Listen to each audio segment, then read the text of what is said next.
Namaste. Welcome to this webinar series, Lit Treat, the Spiritual of Life in Literature, Characters of Resilience. Resilience is the quality that enables us to carry on with life in the face of tough and unexpected challenges. Resilience further allows us to persevere in the face of the darkness, of pain, of loss, of danger, of uncertainty, and helps us to overcome these till the light dawns in our lives. Finding resilience is the topic of the keynote speaker of today. The speaker of today needs no introduction in the Sai world, but as custom demands it, let me list out his professional accomplishments. Samuel H. Sandweiss, MD, has been a psychiatrist in the US for more than 40 years. He currently lives in San Diego, California, USA. He has been the medical director of a psychiatric clinic. He has also taught as an assistant clinical professor at the San Diego School of Medicine, Department of Psychiatry, University of California, USA. He has also assisted his state by being an expert witness in numerous court cases. To Sai devotees worldwide, Dr. Sandweiss' 3 books are a part of the canon of Sai literature. They include Sai Baba, The Holy Man and the Psychiatrist, Spirit and the Mind, With Love, Man is God. He has served on the Sathya Sai Baba Council of the United States from its inception in 1975. He and his wife Sharon have hosted a Sai Baba center at their home for the past 47 years. They oversee the Birthday Publishing Company that publishes books and videos on Sri Sathya Sai Baba. We are indeed greatly honored and very delighted to have Dr. Sam Sandweiss address all of us today. We look forward to the narration of this encounter between a scientific mind and a spiritual being, between the field of science and the dimension of spirituality. Before I hand over the session to Dr. Sandweiss, he has requested us that we still the video feed a few minutes after his introductory remarks so that the audience can have an immersive experience while listening to his talk in a meditative stance of mind. Sai. Students, teachers, and attendees, greetings. I'm happy for the invitation to speak to you today about the subject, the spirit of life in literature, characters of resilience. The title of my talk being Finding Resilience, and I mean for the focus to be inward, because if we can find our own resilience inside, we're better able to identify and understand resilience outside, such as found in literature. Also, there is the question, does inner resilience have anything to do with spirituality? Does our spiritual path improve resilience? I assert that the spiritual dimension exists and that the spiritual path can improve resilience. A quote from my own spiritual path. In this presentation, I'll draw examples from my own spiritual life, not to convince you of my way, but to encourage your own way of finding spirituality in your life and finding the relationship of spirituality and resilience. The quote, "One filled with love has peace of mind, purity of heart, and is unaffected by adverse conditions, failures, and losses. This power comes from love of the Lord, which brings self-confidence. This self-confidence generates immense inner power. This quote says that love of God is the basis of peace of mind, purity of heart, and being unaffected by adverse conditions, failures, and losses. All aspects of resilience. It says that love of the Lord brings self-confidence. In my tradition, self-confidence means having confidence in a divine inner self, a divine level of consciousness. Confidence in the possibility of our own divine reality generates immense inner power. The quote posits the existence of God. Does God exist? My experience. I come from a medical scientific family in which truth was based upon scientific proof that can be measured and for the most part replicated in a lab. Scientific proof is something that can be weighed, measured, dissected, compared, contrasted. It resides in the realm of the senses. But the spiritual dimension lies outside of the senses. For instance, love cannot be weighed and measured.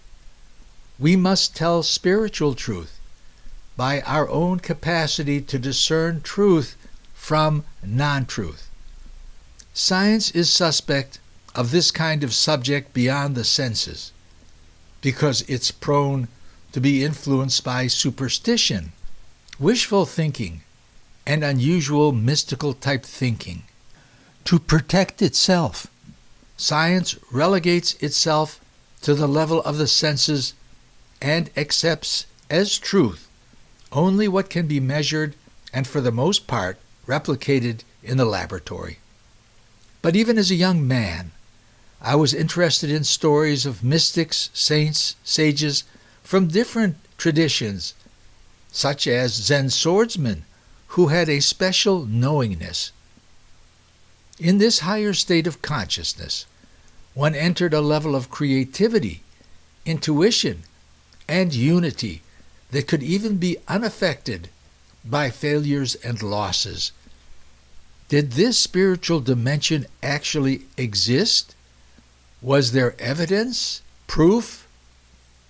Evidence that the spiritual dimension is real and God exists.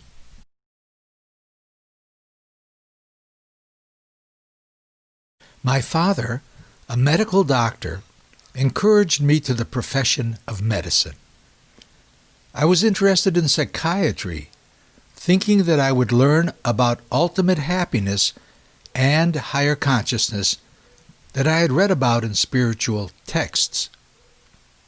But after being in the field of psychiatry for 9 years, I found that spiritual questions were not addressed, such as, where did I come from? What is the purpose of life? How to find ultimate happiness? Is there higher consciousness? Does God exist? I began asking people, have you ever seen a miracle? Concrete, measurable proof of the existence of a spiritual dimension. Where was the evidence for a scientific person? I asked a well-known yoga teacher who showed me photos covered with supposedly materialized spiritual ash called vibhuti, materialized from a spiritual teacher, Sathya Sai Baba, in India, 12,000 miles away. Other stable and successful people who I talked to confirmed that Sai Baba could materialize matter and turn people Godward. This I must see, and I joined the yoga teacher to India within 3 months. On the way, I heard from devotees that Sai Baba was calling me to India, not me making the decision. I considered this thinking to be strange and even pathological, but these people seemed well-meaning, and I continued on. When I arrived in Bombay, now called Mumbai, I heard that Sai Baba would be appearing at a large stadium holding about 50,000 people, coming just to be in his presence. This I had to see. Prior to the event, I was invited for lunch and a rest at the home of a devotee in the outskirts of Mumbai, a city of some 17 million. When I left the apartment for the stadium, I saw a car approaching, and out stepped Sai Baba, who went into the very same apartment building that I just left. I ran after him, knowing that this was an extremely unusual coincidence. In fact, I likened it to being in a small coffee shop in the outskirts of Rome, about to go to the Vatican to see the Pope. When I get up to leave, in walks the Pope, who sits in my very same seat. I began feeling that Sai Baba had some control over time and space for this coincidence to happen. The second mind-boggling event happened while I was at Sai Baba's ashram in Bangalore, about 500 miles from Mumbai, where he was hosting a summer school in Indian culture and spirituality. In this setting, I actually saw Sai Baba materialize a large necklace for a professor who gave a talk at the school. By this time, I had heard many stories of his capacity to materialize objects, but this was different. I was 10 feet away, and deep down, I knew that Sai Baba actually materialized the object. This was an extraordinary finding for a scientifically oriented person, and I was shocked. That evening, I felt vulnerable in my hotel room, wondering if something was lurking in the closet or under the bed. But the next day, Sai Baba was nice to me, and the fear quieted, and I accepted that human potential included the ability to materialize matter. The third major event occurred after one of Sai Baba's discourses at the end of an evening. About 1,000 people were seated in a large tented area behind his residence in Bangalore. I was tired, worn out from long days, strange food, and life-changing events. I felt vulnerable and ready to go home. After the discourse, I retreated to the front of the house. 4 or 5 walls separated me from where Sai Baba had just finished his discourse. All of a sudden, Sai Baba came from around a corner and walked up to me with eyes a-twinkle and a friendly smile. He gave me 2 pieces of candy, saying, "Sweets, sweets, eat." I know that he was responding to my confusion and suffering. I could feel his compassion and knew that he was my teacher. The fourth extraordinary event happened while sitting alone in the ashram with eyes closed, thinking that I was witnessing a level of reality beyond the laws of physics. I felt a rustling. Opening my eyes, there was Sai Baba standing in an ecstatic pose, slowly swaying back and forth with eyes closed, I thought responding to my inner thoughts. This first trip convinced me of the spiritual dimension and a new belief in the existence of God, and that humans had the potential to rise from human to divine consciousness. Since that first trip in May 1972, I have traveled to India to be with Sai Baba about 80 times and have had about 100 interviews, and in the course of my experiences have written 3 books about him for the behavioral sciences, have consulted on an international film, and have experienced many concrete miracles that prove to my scientific mind the reality of the spiritual dimension and of our capacity for higher spiritual wisdom. But so far, only stories that can be told, no concrete evidence that could be shown to science. Basic spirituality. Launching out on my spiritual path, I found that the foundation of legitimate spiritual paths seemed similar. Living basic values and upholding dharma or righteous living. I found that a righteous life can lead to a struggle within and the need to sacrifice one's ego for a higher cause. For instance, in Vedanta it's said that not by good works, wealth, or progeny, but by sacrifice is immortality gained. And I found that what was to be sacrificed was the ego.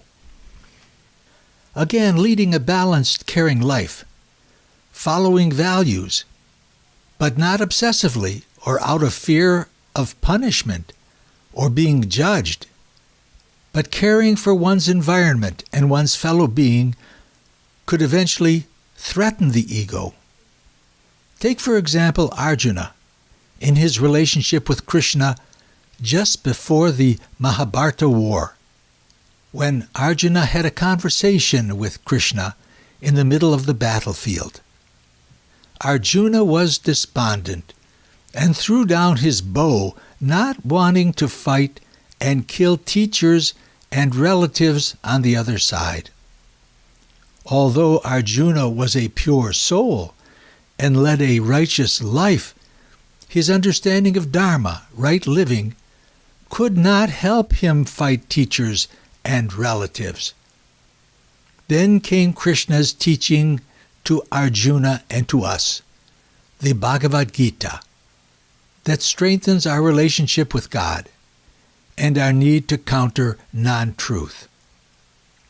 Detaching from the ego purifies the heart, revealing compassion and love, a meaningful life, and resilience to fight the good fight.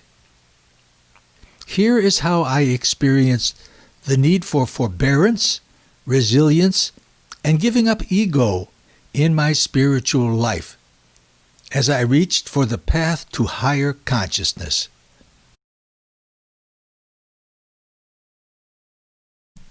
I began meditating on my breath, with each breath breathing divine healing energy in, breathing suffering out, in, out.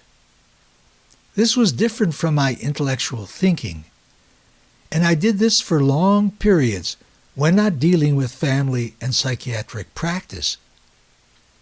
I wondered if such a simple practice could actually teach me more than reading a good book or listening to a learned lecture, but I kept it up. On a professional level, instead of learning psychiatric theories from masters in psychiatry, Freud, Maslow, and the likes, I took to the practice of trying to make heart-to-heart connection with clients and to understand the fine details of their lives. I did this with an eye to values. Was the person living fundamental values, truth, moral acts, peace, love, and nonviolence, and whether there was sensible integration in the thought, word, and deed. Following this approach, which was different from the training of most psychiatrists, sometimes threatened my ego. Let me explain.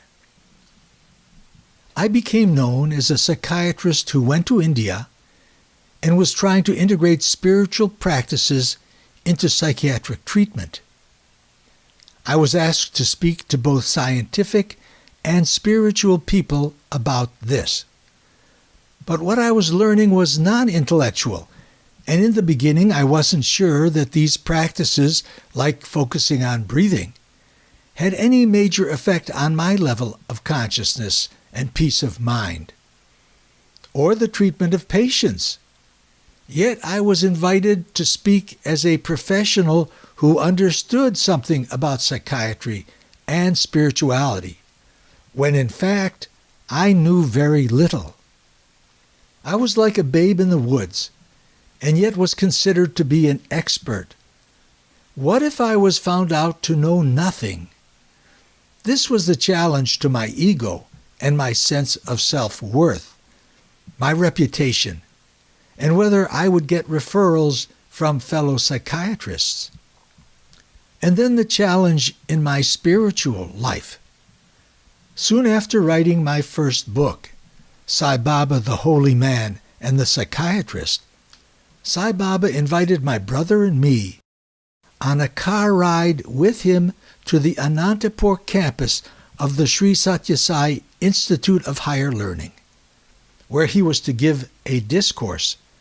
Just before arriving, Sai Baba turned to me and said, "Sandweiss, you'll give advice to the students and teachers." I asked how many would be there, and he said about 1,000. I became anxious and began to sweat, wondering what kind of advice could I give. I didn't want to give psychiatric advice and didn't know enough about spirituality to give spiritual advice. I didn't want to expose my sense of not knowing to a respected group of people, including Sai Baba. I picked a saying that seemed appropriate to the setting, and when the time came, delivered my piece of advice on very shaky legs. Follow the Father, face the devil, fight to the end, finish the game.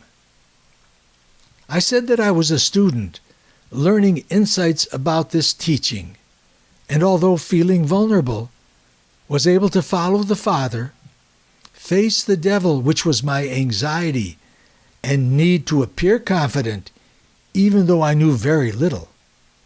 Fight to the end, which meant that at times the spiritual path is not easy and appears like a fight.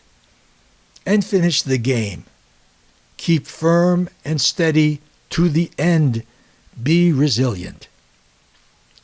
I left the stage on wobbly legs, but was happy that I had finished that game. The most difficult event of ego sacrifice happened July 2002 during an international service meeting held at Prashanti Nilayam at the time of the Guru Purnima celebration. I was invited to give a talk to about 15,000 people about individual transformation. And although I knew that this kind of transformation rests upon having deep faith in God and the spiritual dimension, and that an important aspect was to be centered in basic fundamental values, I was not sure about the transformation part and how practicing values and sacrificing ego actually led to higher consciousness. Because of my uncertainty and lack of confidence and my role as an advice giver on such an elevated subject, I felt vulnerable.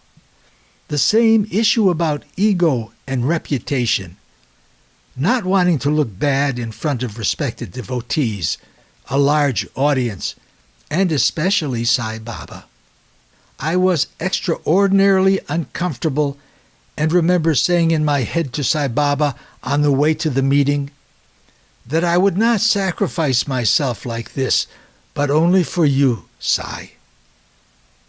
Again, I was able to present my talk, accepting my limitations without seeming wiser than I was, and was happy that I succeeded without fainting, and then returned to my seat.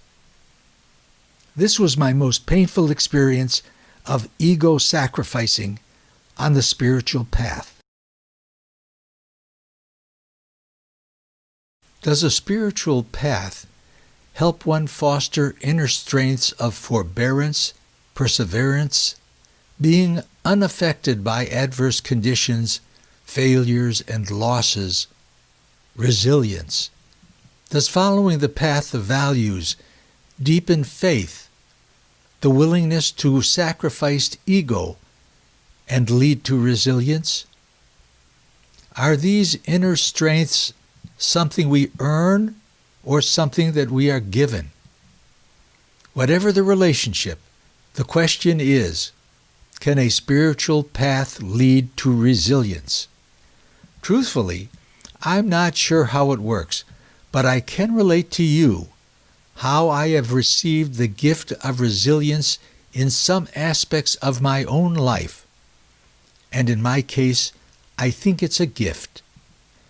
In 1983, after having treated a young Caucasian Western patient of English-French descent, and with no connection to India or Sanskrit, having treated her for 6 years for a pain and seizure condition thought to be psychogenic in nature due to an inner mental conflict, the patient spontaneously began speaking Sanskrit about spiritual issues out of the blue.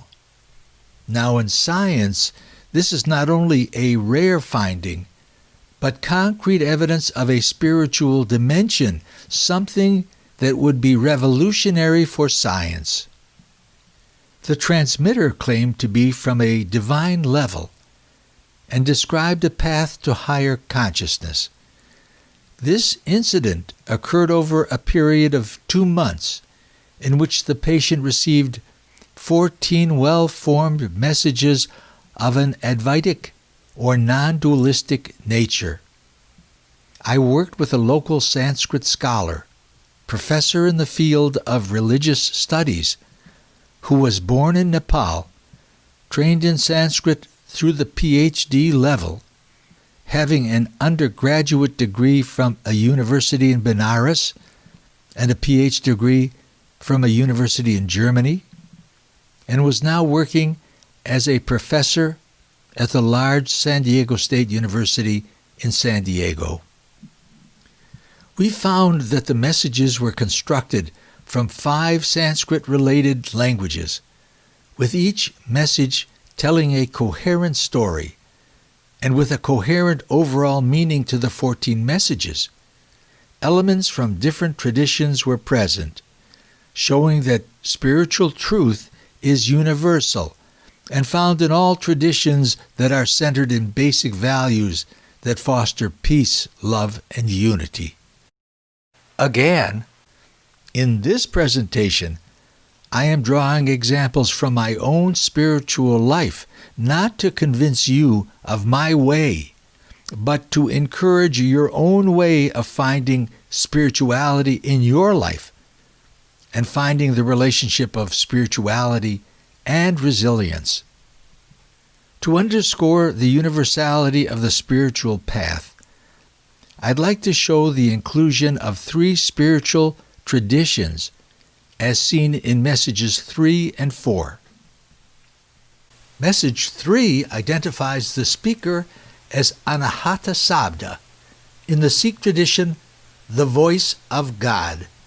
In line 4 of message 3, the guidance of the spiritual nature is called Dayavi Prakriti, divine nature, and in the Bhagavad Gita is described as the primal motive force.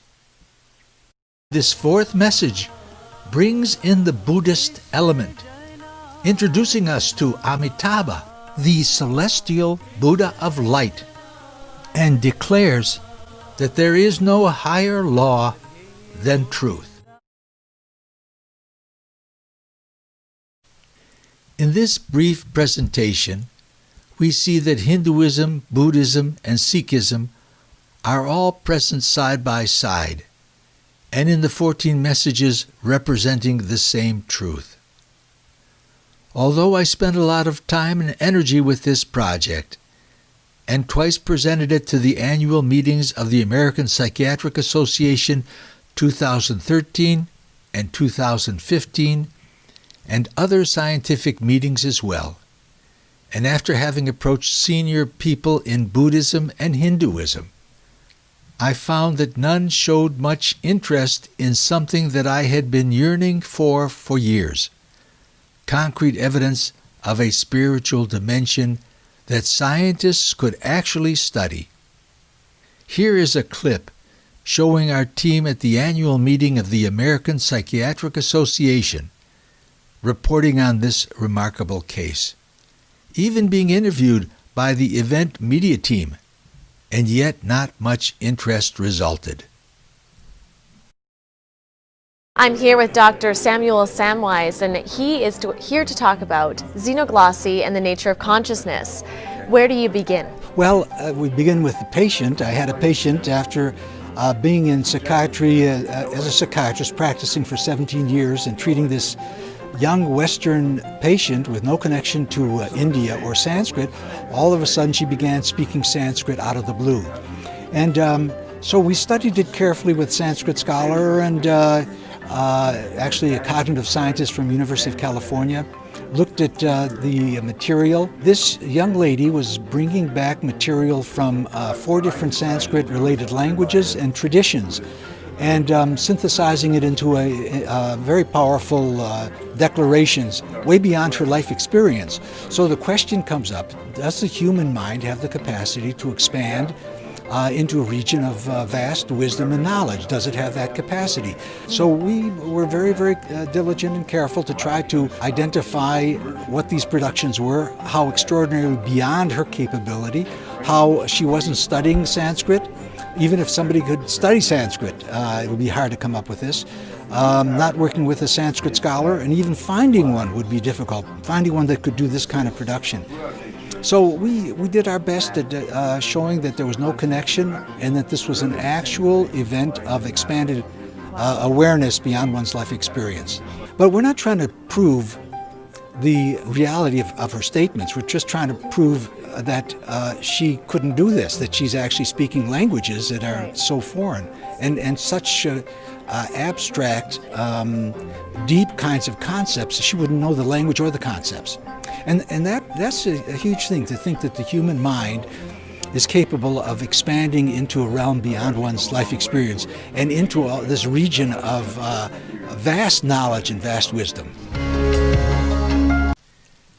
Yet I pushed on, and with forbearance and resilience, and without knowing much about digital technology, I created a Facebook page that now has over 110,000 followers, and also developed a blog, and have created 98 videos about this extraordinary case, and have placed many on my digital platform where there is some interest.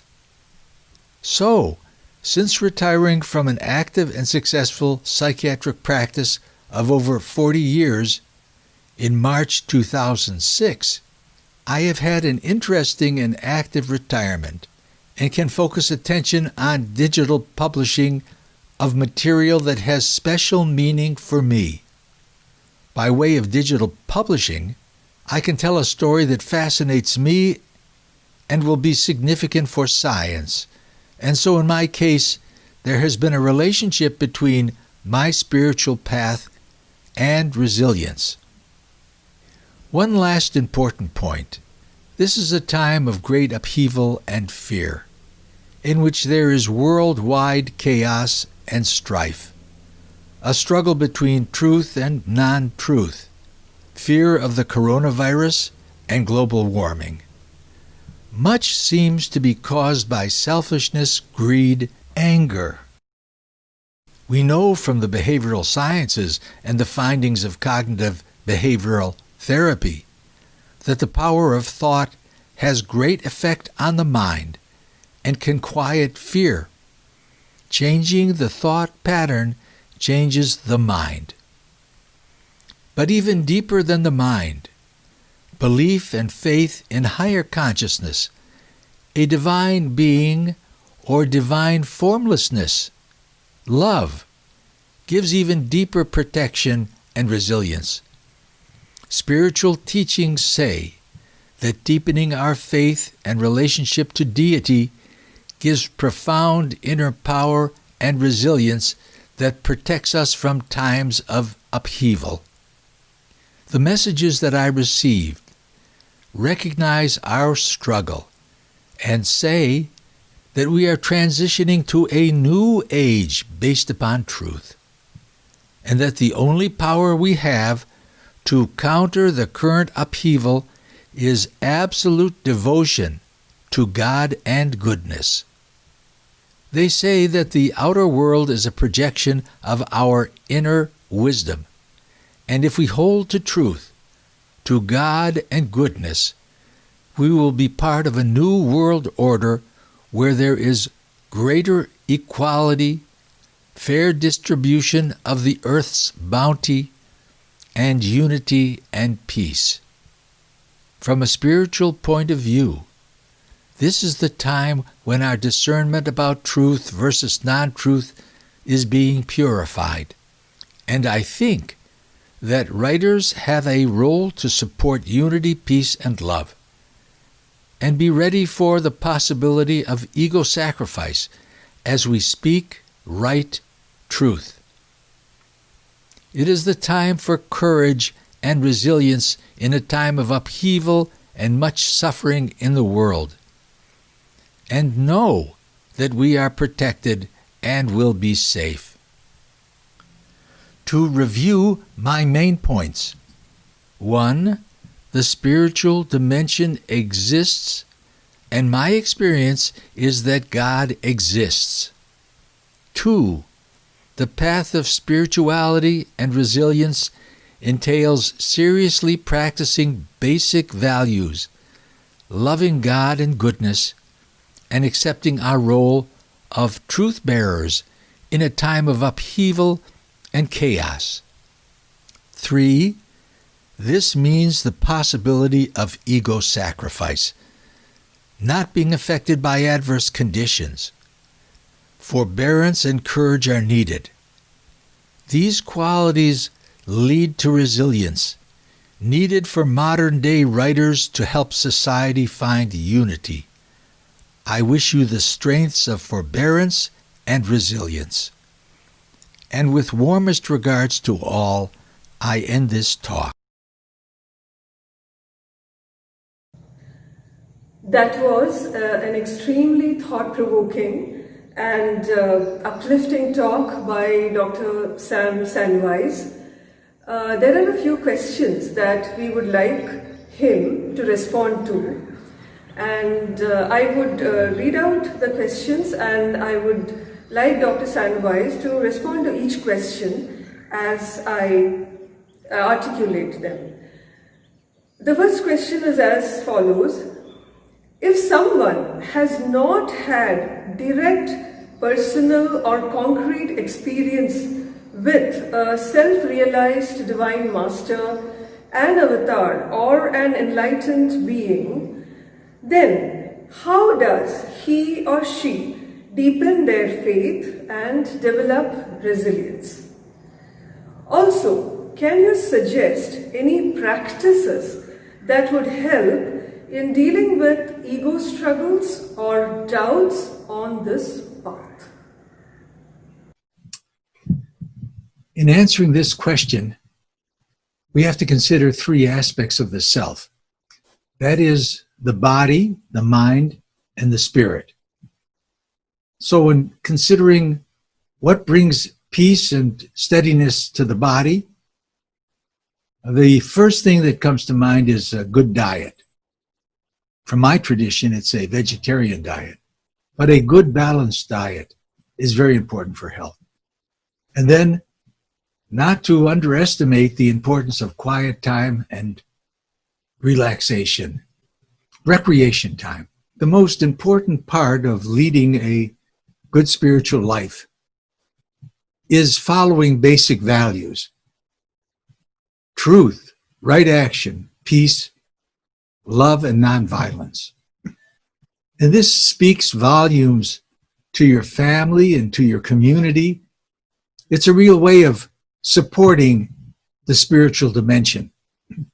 and it brings a sense of steadiness and peace in relationships. It's said that supporting Dharma and protecting Dharma, then Dharma protects you. Then, in considering the mind, one of the aspects about the mind is that it's wavering and that it rustles around like leaves in a tree. Sometimes it's considered like a mad monkey. It jumps around so much. So what can steady the rustling around of the mind? Well, for one thing, I've mentioned in my talk, the focusing of the breath. That holds the mind to something that's concrete. In and out, the focusing of the mind. That leads to some steadiness. I know that Sai Baba once would ask, why study? And the answer is to become steady. Steady is a very important part of the mind. It is the prerequisite for good concentration. Another aspect of steadying is meditating on a mantra. Just filling the mind with a mantra, such as Om Namah Shivaya. Focusing on a mantra, entering a group of like-minded people that are interested in singing together, singing the glory of God, in whatever tradition you feel most comfortable. Serving together, serving people with the idea that you're actually serving God. Being together, reading stories of God, of spiritual aspirants who overcome all kinds of trials and tribulations in order to reach the goal of higher consciousness. Or to break the cycle, in this tradition that I follow, to break the cycle of life and death. Life, death, life, death. Is there a way to get out of that cycle? To rise above duality into a unity, into a rarefied level where all is one. All opposites exist as one. Reading about mystics and sages and monks who have overcome troubles and tribulations. One of the most important aspects of a spiritual life is understanding that the attachment to the outside world and to our own body and mind, certain kinds of attachments harbor and unleash what's called the 6 enemies. These 6 enemies are lust, anger, pride, greed, envy, jealousy. They're terrible distractions, and they cover the mind so much with mist and mire. They cloak the mind so it's unable to see the bright light of the higher self, Atmic reality. And so detachment from these enemies is very important. That means not being affected by the outside activities, failures and losses, as I've mentioned before. This is not easy to do. And during this particular time of upheaval and chaos in the world, where there's so much suffering, there's so much inequality of people, in this time, the 6 enemies can roar up and hide the higher life, hide the ability that we have to overcome separateness, to show love, and to build unity. So the detachment from these aspects of life, and of course one of the, or two of the most important and most difficult areas where the 6 enemies can roar up easily is during our work life with a difficult manager or boss, and in our family lives. Because if we have problems with a spouse, or one of our children has major difficulty, drugs or thievery or whatever, it causes immense pain and suffering in the family. How to deal with that? That is very, very difficult. And so one of the powers that we have to develop is forbearance. Of course, we have to try to right any kind of problem with sensible solution, understanding and analysis any kind of problem. But at the bottom and fundamental to all of this is forbearance, the capacity to go through suffering as balanced as we can and to endure. To go through suffering with the attempt to not allow it to affect us. Now that's a very high power, the ability to be unaffected by outside activities, failures, and losses. We can pray to God for such a power, but that's one of the main powers. So detachment, being unaffected, forbearance, staying the course. And of course, if we have major problems that we can't solve, we should look for people that can help us solve them. Might be a medical problem, might be a psychiatric problem. Be open to accepting help, to be able to talk and bring the conflict out in the open, because with awareness to conflict and problems, there comes the possibility of overcoming and transcending them. So that's a very important part. I want to lighten it up a little bit by telling you a joke. And this is a joke about Buddha. Why did Buddha have such a difficult time and take so long in cleaning his sofa? And the answer is because he had no attachments. Kind of funny. But the idea is not to be attached, to try not to be attached. I believe that the power of not being attached is something given. It's a gift from higher dimension. Now, although the forbearance may be for quite a while, and here let me tell a little story. I had a patient, a young athletic man, swimmer, who had a terrible car accident and became paraplegic. He couldn't walk and had a lot of pain. And this had to last his entire life, from being a teenager to his final death. How did he handle so much pain and suffering and loss of ability? Well, a great part of it was having faith, deep, deep faith that the spiritual dimension existed, having had many experiences of just that. That was able to bring him through. The power of developing faith and having love for a higher dimension, for a divine figure, can't be overstated. That's like pure nectar from the gods. It's better than medicine. Having this faith and deepening level of love for divinity is so, so important. And so even though it may be difficult during this difficult age, coronavirus, global warming may be difficult, we can have faith that divinity exists and is protecting us no matter what. I remember our own teacher, Sai Baba, telling us, troubles are everywhere. Troubles can be good for you because they help you transcend trouble and find a higher reality. So even though we're going to be meeting with and being strong against whatever troubles and tribulations do exist, we have to understand that I deeply believe that we're going through a transition period to a new age of peace and truth.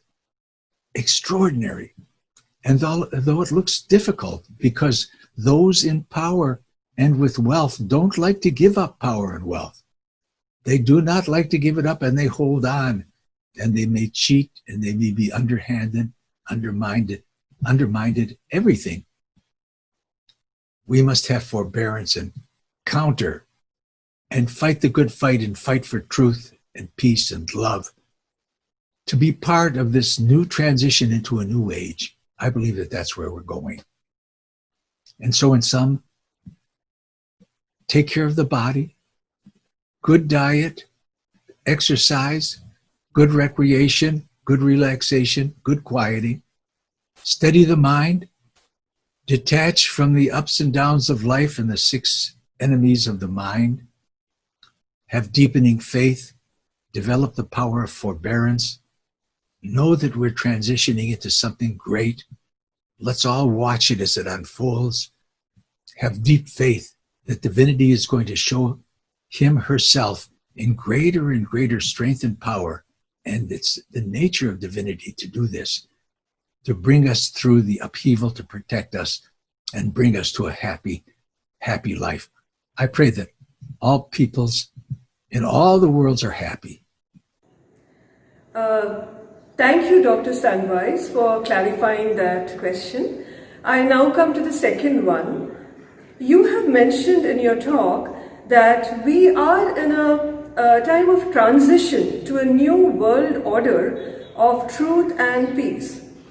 Can you share with us what convinces you that this is actually happening? That we are in fact moving into a new world order amidst all the wars, the conflicts and the pandemic that is all around us? In answer to the question, why am I so certain that we're moving into a new age? One where there's truth and peace. Why? Because in the outside world, we see a tremendous amount of chaos and disruption. There's the coronavirus, global warming, unjust distribution of wealth and possession, tremendous amount of suffering and pain. And we see people fighting against each other. So much division. So why do we feel, or why do I feel, that we're really moving into a new age? Well, for one, we can take a negative view, and if you look at the news, we probably will. But is there a silver lining? Does an old order have to be disrupted in some way for a new one to grow from it? Does a new birth come out of ash, the destruction of an old system? That is known and has been described many times. But in this situation, is there any evidence that out of this chaos, young souls are being born and are filled with inspiration to do something about good, to stand up and protect Dharma? Is that the case? And I think that it is. I see so many people being rallied because of the darkness. And sometimes it takes great darkness in order for people to see and yearn for the light. I see it in the development of a beautiful conference like this one. And I have gratitude for the organizers and for people who have been drawn to such a conference where we're looking for the factors that help us create resilience, forbearance in ourselves. Why? To stand up for Dharma and to stand up for justice, to counter the darkness that has surrounded us. So that's one element. Another one is that in the tradition of following Sathya Sai and listening to his discourses, he has told us many times that the foundation for the new age has been already set. And that if you look at a ceiling fan rotating, that you turn off the current and it takes some time for the blades actually to stop. That we're in a situation like that. That is that although the darkness and upheaval, the causes of that have been shut off, the energy for that sustains that has been shut off. Still the blades turn for a while until the factors of justice and truth and peace take firm footing. And that's happening. I believe that's happening. Thirdly, in these messages that I have received miraculously from Sai Baba and talked to him about it,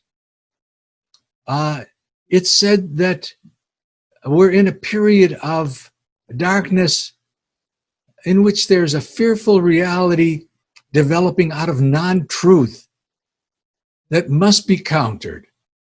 And this fearful reality must be seen for what it is. It is a war in the mind of man for truth, truth versus non-truth in all our minds.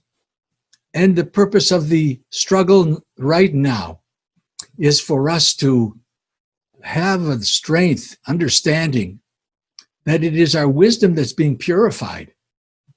And with a purified wisdom, and this wisdom has to rise above divisiveness and struggling with one another to find a higher wisdom.